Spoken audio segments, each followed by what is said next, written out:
What is good, people? We are back once again, and we are here doing Luke chapter 7. So let's get into it, shall we? The faith of a Roman officer. When Jesus had finished saying all this to the people, he returned to Capernaum. At that time, the highly valued slave of a Roman officer was sick and near death. When the officer heard about Jesus, he sent some respected Jewish elders to ask him to come and heal his slave. So they earnestly begged Jesus to help the man. If anyone deserves your help, he does, they said, for he loves the Jewish people and even built a synagogue for us. So Jesus went with them. But just before they arrived at the house, the officer sent some friends to say, Lord, don't trouble yourself by coming to my home, for I am not worthy of such an honor. I'm not even worthy to come and meet you. Just say the word from where you are, and my servant will be healed. I know this because I am under the authority of my superior officers, and I have authority over my soldiers, and I only need to say go, and they go, or come, and they come. And if I say to my slaves, do this, they do it. When Jesus heard this, he was amazed. Turning to the crowd that was following him, he said, I tell you, I haven't seen faith like this in all Israel. And when the officer's friends returned to his house, they found the slave completely healed. Now we're going to move on to Jesus raises a widow's son. Soon afterward, Jesus went with his disciples to the village of Nain. Nain? We're going with Nain. And a large crowd followed him. A funeral procession was coming out as he approached the village. As he approached the village gate, when the Lord saw her, his heart overflowed with compassion. Don't cry, he said. And he walked over to the coffin and touched it, and the bearers stopped. Young man, he said, I tell you, get up. And the dead boy sat up and began to talk. And Jesus gave him back to his mother. Great fear swept the crowd, and they praised God, saying, A mighty prophet has risen among us, and God has visited his people today. And the news about Jesus spread throughout Judea and the surrounding countryside. Next, we move on to Jesus and John the Baptist. The disciples of John the Baptist told John about everything Jesus was doing. So John called for two of his disciples and sent them to the Lord to ask him, are you the Messiah we've been expecting, or should we keep looking for someone else? John's two disciples found Jesus and said to him, John the Baptist sent us to ask, are you the Messiah we've been expecting, or should we keep looking for someone else? At that very time, Jesus cured many people of their diseases, illnesses, and evil spirits, and he restored sight to many who were blind.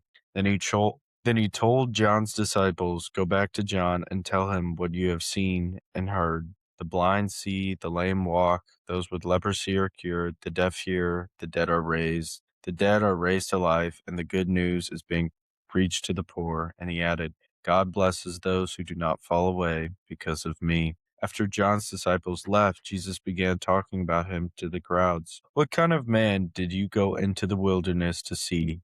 Was he a weak reed swayed by every breath of wind? Or were you expecting to see a man dressed in expensive clothes? No, people who wear beautiful clothes and live in luxury are found in palaces. Were you looking for a prophet? Yes, and he is more than a prophet. John is the man to whom the scriptures refer when they say, look, I am sending my messenger ahead of you, and he will prepare your way before you. I tell you, of all who have ever lived, none is greater than John. Yet even the least person in the kingdom of heaven is greater than he is. When they heard this, all the people, even the tax collectors, agreed that God's way was right, for they had been baptized by John. But the Pharisees and experts in religious law rejected God's plan for them, for they had refused John's baptism. To what can I compare the people of this generation? Jesus asked. How can I describe them?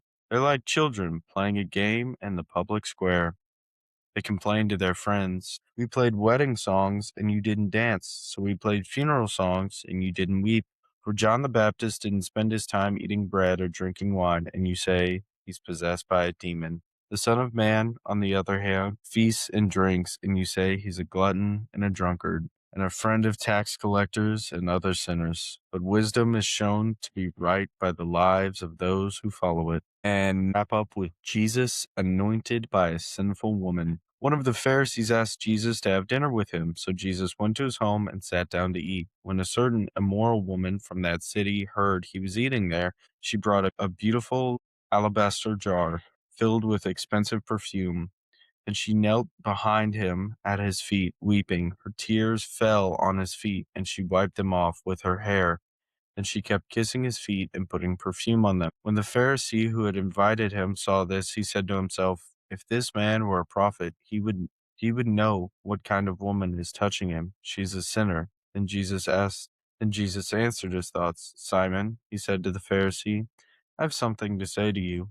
"Go ahead, teacher," Simon replied. Then Jesus told him this story. A man loaned money to two people, 500 pieces of silver to one and 50 pieces to the other, but neither of them could repay him. So he kindly forgave them both, canceling their debts. "Who do you suppose loved him more after that?" Simon answered, "I suppose the one for whom he canceled the larger debt."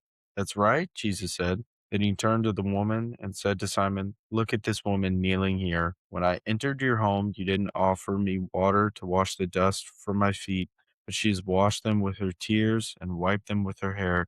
You didn't greet me with a kiss, but from the time I first came in, she has not stopped kissing my feet.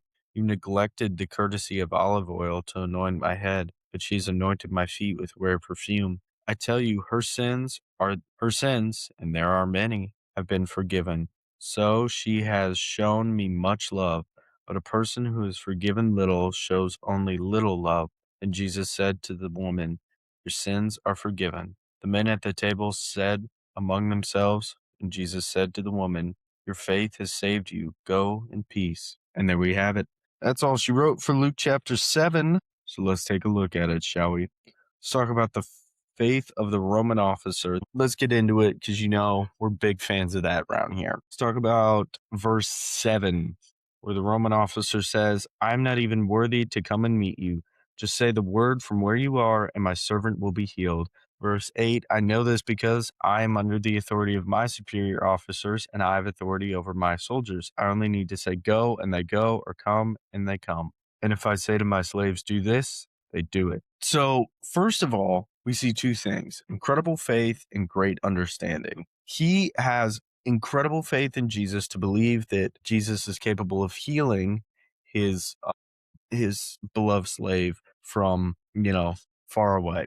He doesn't even have to be there. He has that much faith in Jesus that he knows that as long as he just thinks, just decides that this is what he wants to do, it's going to be done. On top of that, he has an incredible understanding of the authority that Christ commands, comparing it to his, own officers' authority over him and his authority over his own soldiers and his slaves and whatnot, stating that it just takes, a simple order. That's all Jesus has to do. He just has to say that this man will be healed. He just has to decide that this man's going to be healed and he'll be healed.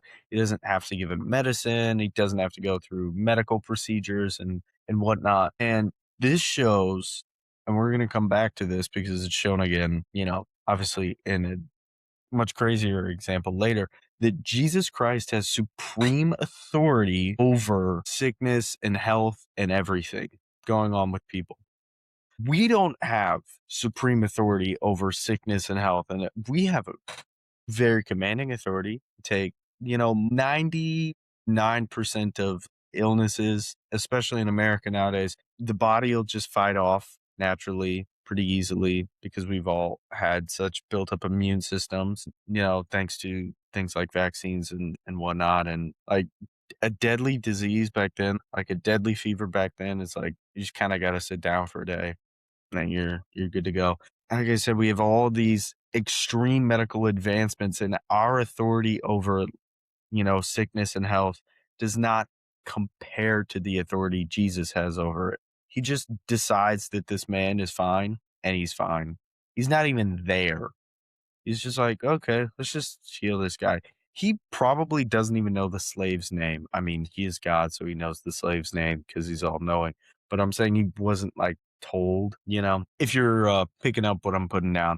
But I just think that's absurd to think about, considering, like I said, 2,000 years of medical and technological advancement later, and we're not even close to something like this. We're not even close to this level of authority over our own bodies. So, yeah, That's absurd. Shout out the Roman officer though for having his insane faith and deep understanding of Christ. Let's be more like him. Now, let's move on to the next example of ridiculous authority over health and whatnot that's shown. The raising of the widow's son here. So keep in mind, we have gotten to the point where people who are physically dead for a very, very limited amount of time can be brought back to life. This is in the form of things like CPR and whatnot.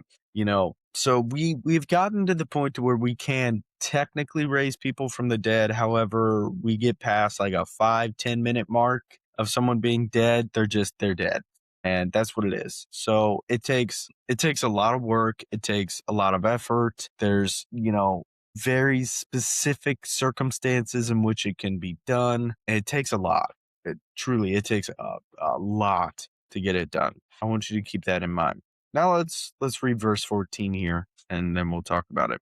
Then he walked over to the coffin and touched it, and the bearers stopped. Young man, he said, I tell you, get up. Verse 15, then the dead boy sat up and began to talk, and Jesus gave him back to his mother. So he just says, hey bro, like, just don't be dead. So let's talk about this crazy authority. We talked about his crazy authority over physical health with not even having to be there, not even, like I said, being informed as to who he was healing. He just decided, all right, that guy's healed now. He walks up and just says, all right, let's go, get up.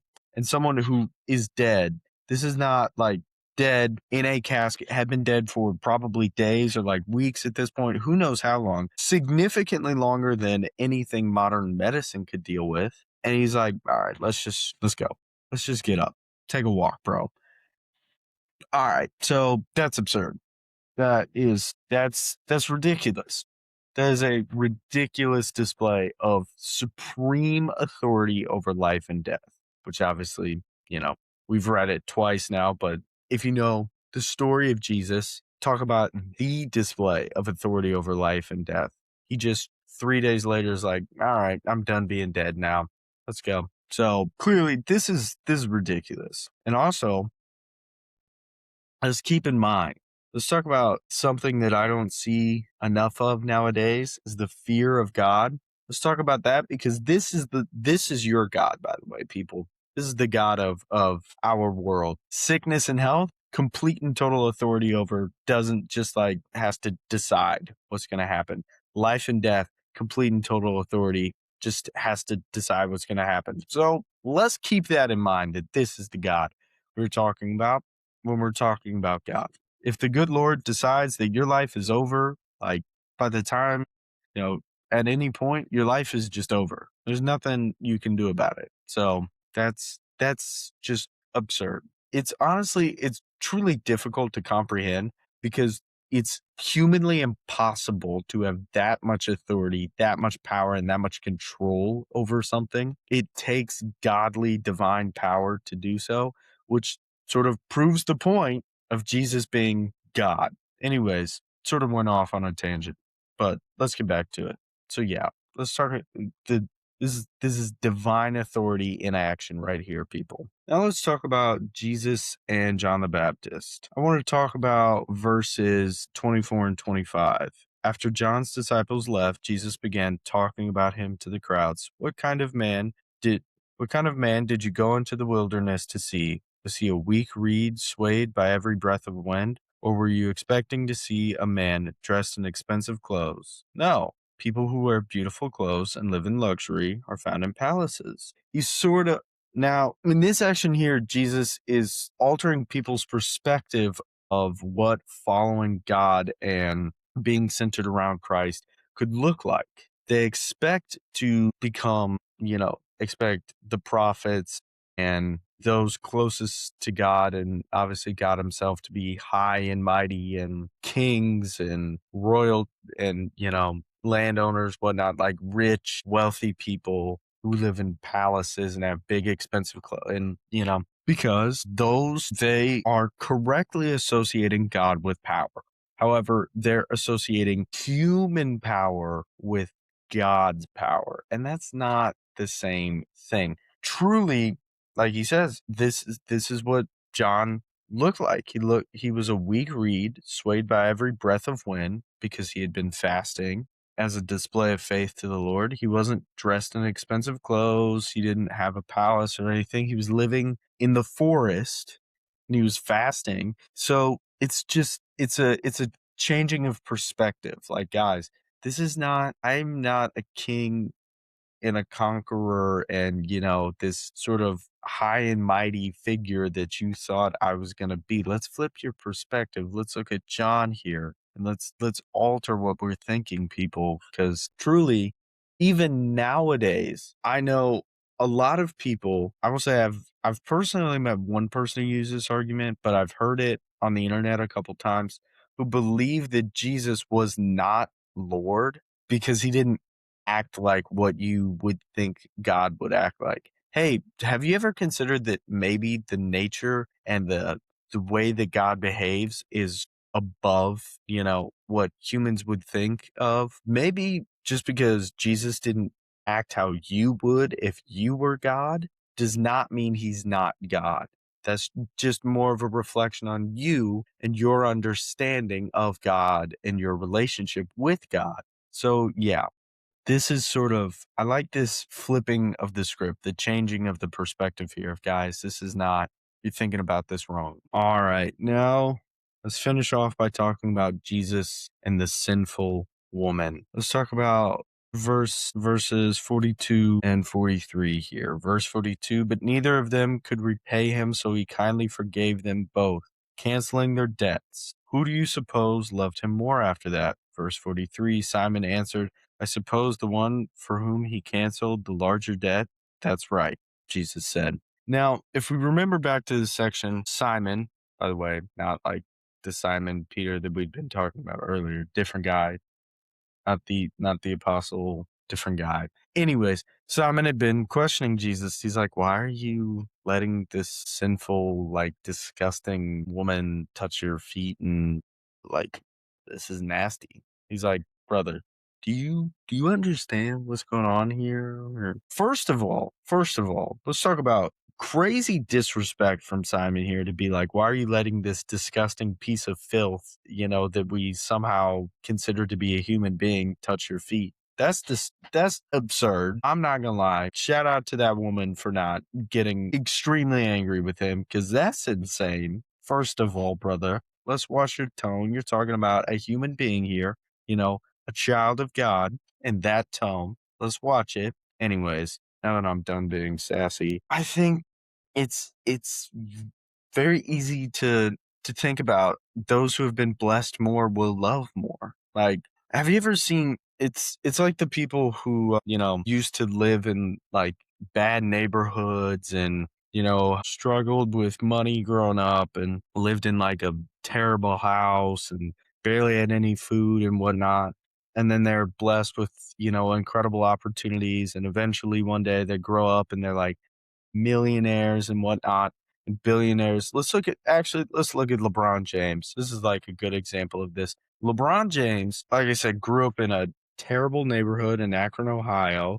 Didn't have much food as a kid. His mother barely had any money. Single parent household, like bad situation, not almost the exact opposite of what most people would consider to be ideal. LeBron James is now a billionaire, a billionaire. And the man has received his blessings and is so loving and grateful with them that he's built schools. He is, in the city of Akron, by the way, like he's going back and he's trying to repair the community and fix so that people don't have to suffer like he did as a kid.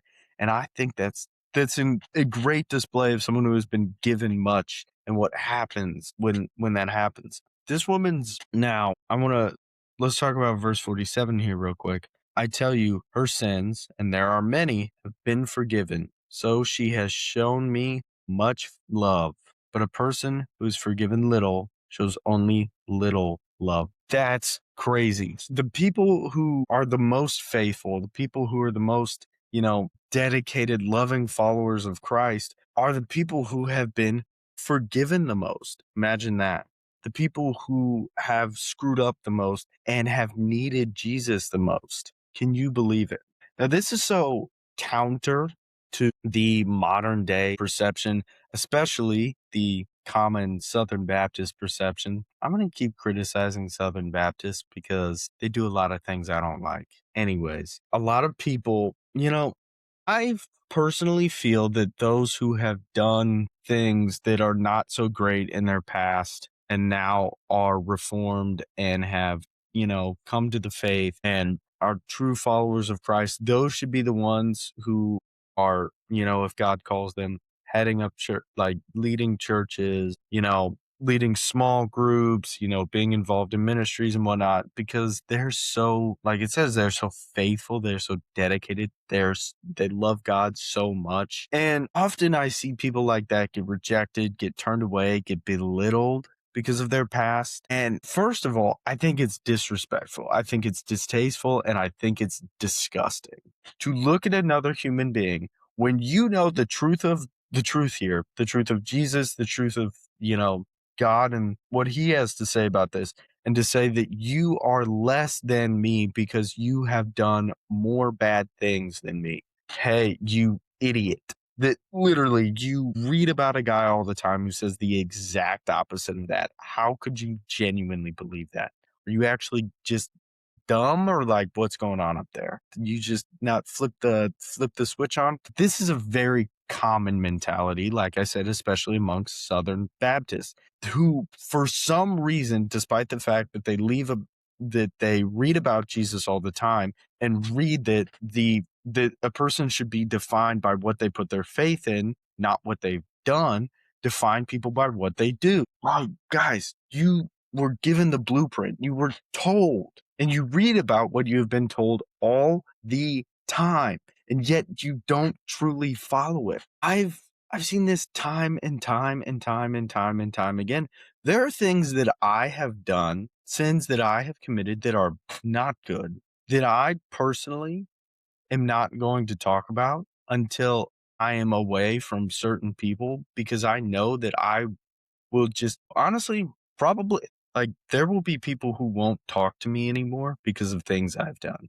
There will be people who look down on me and who think that I am less of like a Christian and less of, honestly, less of a human being because of the sins I've committed. That's not how this works. I'm not going to sit here and say that, you should go out and commit more sins because then you'll be more faithful in Jesus. That's not quite, let's not get it twisted here, people. That's not what he means. Don't go out and intentionally commit sin. That's the opposite of what you're supposed to do. But don't disqualify people, don't discredit people, don't dehumanize people because of what they have done before they were following Christ. I am personally of the belief that none of the sins that you commit before you are following Christ and before you're trying to not be a sinner count, because you aren't trying. I'm not saying they don't count, as in God doesn't count them and whatnot. I'm saying you can't hold that against someone because they're not trying to live up to the standard of Christ. So they're not going to. It's very, like, duh. Now, if someone is claiming to be Christian, if someone's living in the faith and they're trying to, and then they're doing these things, then yes, you can hold that against them and you can politely, lovingly criticize them for it, not judge. We talked about that earlier in chapter 6. But also, but to define someone by their mistakes is absurd to me. And it's the most common thing. Like, that's the common mentality of the world. You steal one thing and you're a thief. Like, that's the way people think. There's no allowance for growth. There's no allowance for reform. There's no allowance for change within our society. It's not as much of an issue anymore over the past couple of years because, truthfully, people just ran out of energy to do it. But y'all remember peak cancel culture, when people were going around and they would find tweets, Instagram posts, pictures, videos, whatnot, of like random celebrities from 10, 15, 20 years ago, and decide this person needs to not have a career anymore because of their actions 10, 15, 20 years ago. Hey, so maybe first of all, let's consider that there's a real chance that this person is very different from how they were 10, 15, 20 years ago.